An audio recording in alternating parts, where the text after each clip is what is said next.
Senator Roberts. Thank you, Chair. Thank you for appearing tonight. I'm pleased to hear you say, and I've read your opening statement, the cost of living is important. It impacts competition, impacts cost of living. I'd like to understand a little bit about your motor vehicle industry and your involvement in it, because there seems to be some systematic levels of lemon cars being sold by some manufacturers.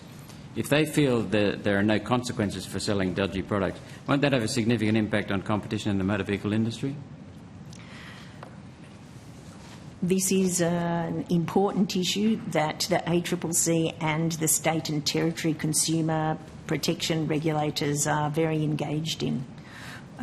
There is, in terms of a range of new vehicles, they are each subject to consumer guarantees, so that there is an underpinning of fitness for purpose and that they meet the qualities and specifications on which they've been sold.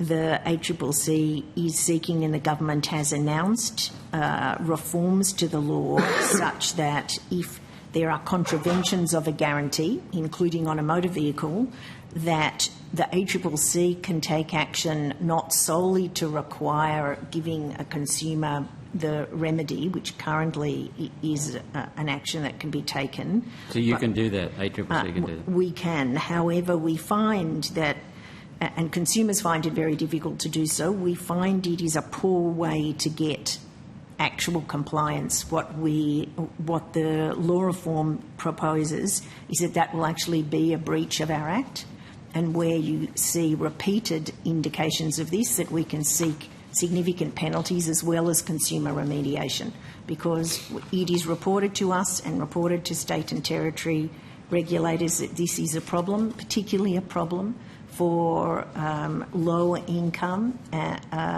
families and consumers, and it is a problem that we seek with the states and territories to take action on, but being able to take action for serious and systemic breach and get significant penalties will be the best deterrence. I would just ask if...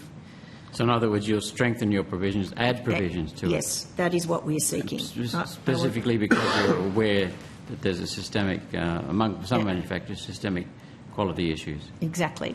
But I will just see if Mr Gress wants to add. I'd just add, Senator, that we've also taken over the years quite a number of actions for those types of systemic issues against a number of car manufacturers, Ford, Mazda, just to name two.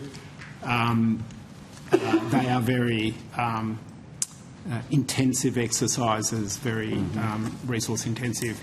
But as the Chair just pointed out, the ability to be able to penalise for failure to abide by the consumer guarantees will be a very important reform. Thank you. That was a comprehensive answer. Thank you very much. Now,